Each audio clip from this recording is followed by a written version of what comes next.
Hey, what's up? It's 9:30, March 16th, 2026. The timestamp is important for this thought because I just had a thought. Let me set it up.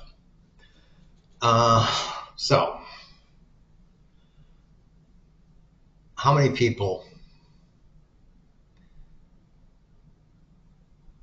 I'm going to assume somebody, someone, somewhere, someone is going to see this video. How many people anywhere smells, how often do you smell someone burning wood, burning a wood fire? I mean, I smell wood burning occasionally. Um, Usually, I don't smell it burning. Uh, but I would wager that if you went back in time far enough, I would guess 200, 250 years, and then pretty much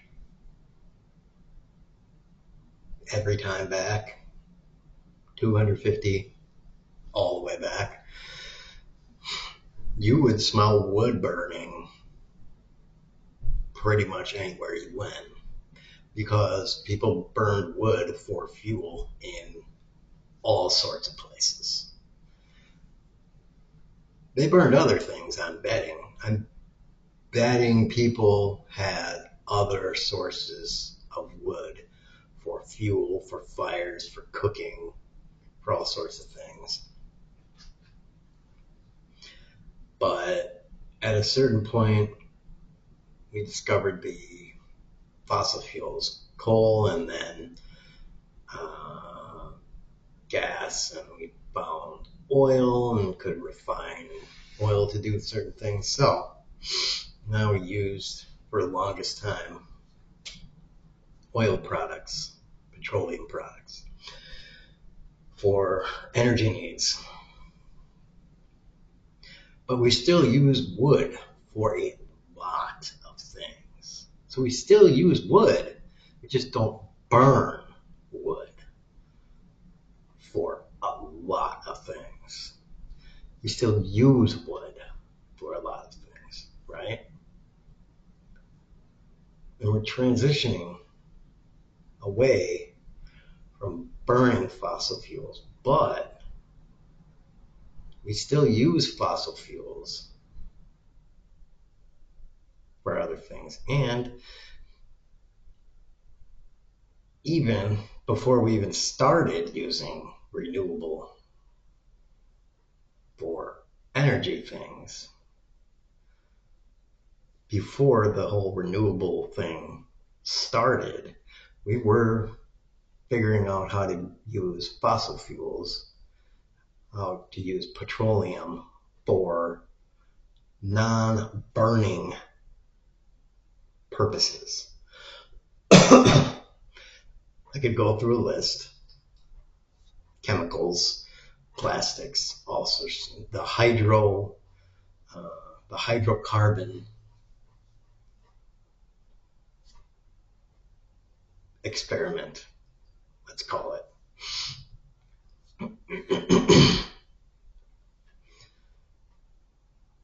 was booming.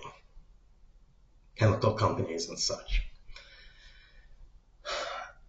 I think, again, barring any kind of, let's just call it generalized extinction level event,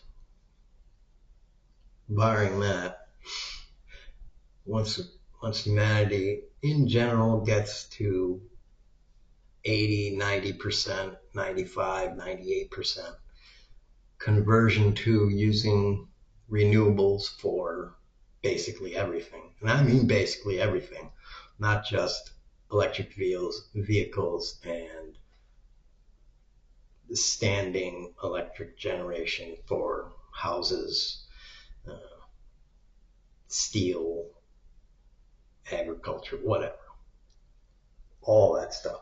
Even aircraft travel, because there are electric planes right now. They're relatively primitive, but there are electric planes right now. And I'm fairly convinced people will eventually create something akin to an electric jet plane. Someone will figure out how to make an electric aircraft that can go at jet speed. Just, people will be like, well, that's not possible. You know, I'm convinced it'll happen.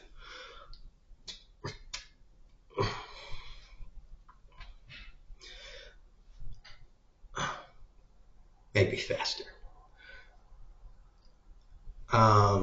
Once that happens, we'll still need the fossil fuels for the other thing. We'll still need hydrocarbons to do the other things that we're still using it to do. And also,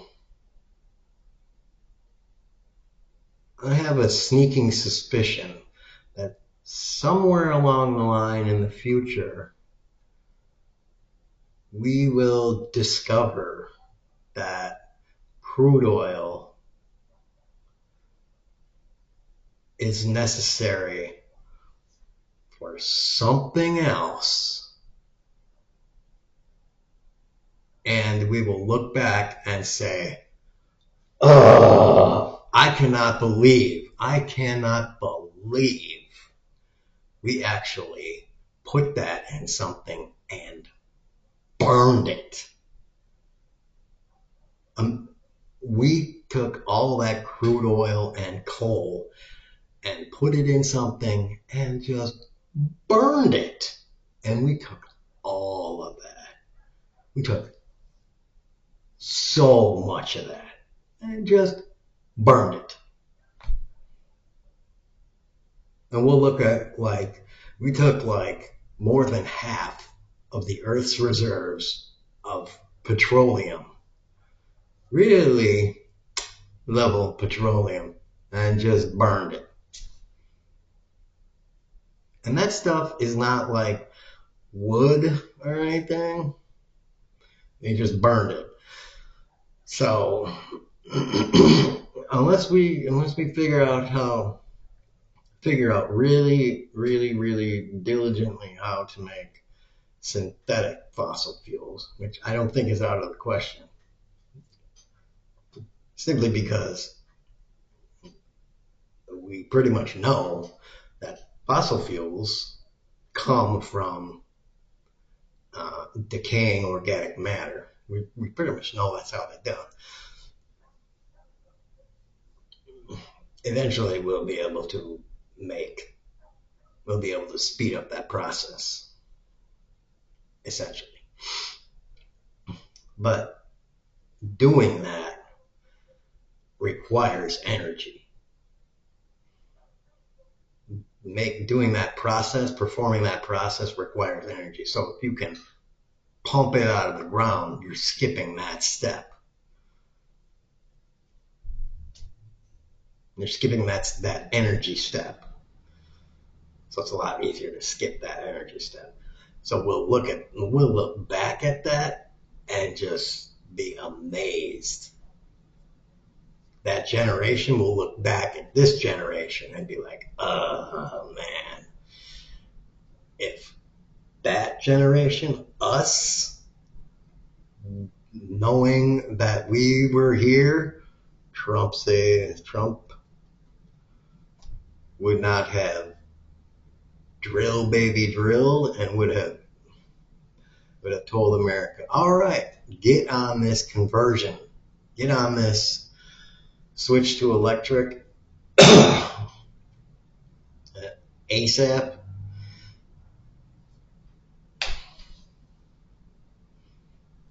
they'll do like projections and be like, you could have saved X amount of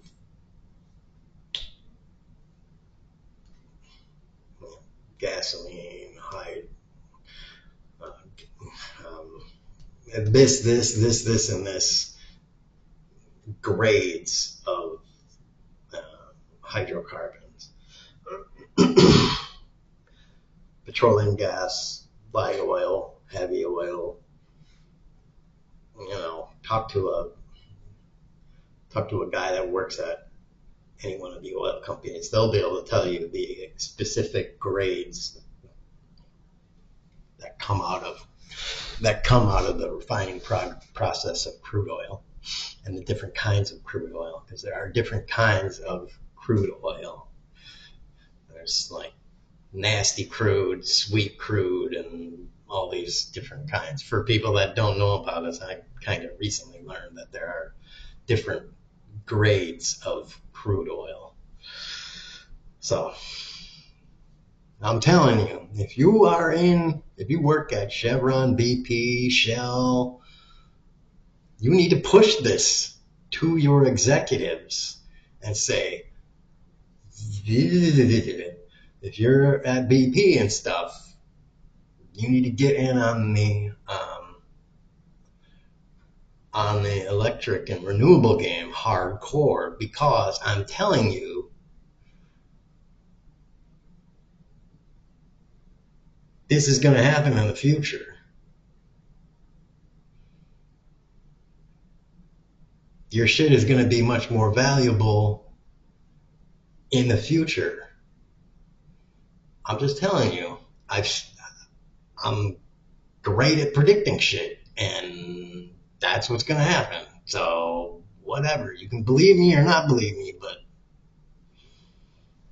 whatever. So, I mean, and if you're at one of these companies, you want to be the one company, you want to be the first mover on this.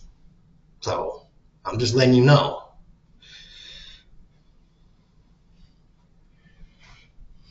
Like I said, you want to be the first mover on this, because being the first mover means you make the most money.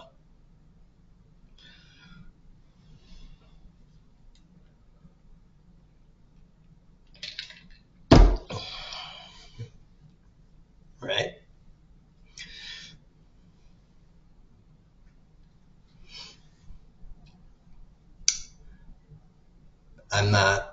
I don't have the resources or the networking or anything to do with myself.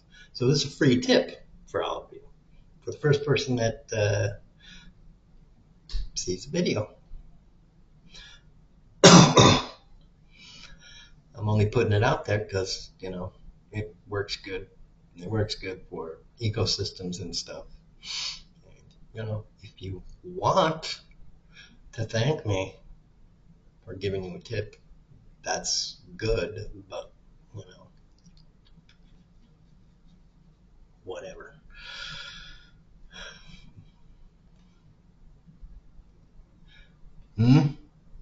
There's my message. Tax rich people, kneecap rich people, boobs.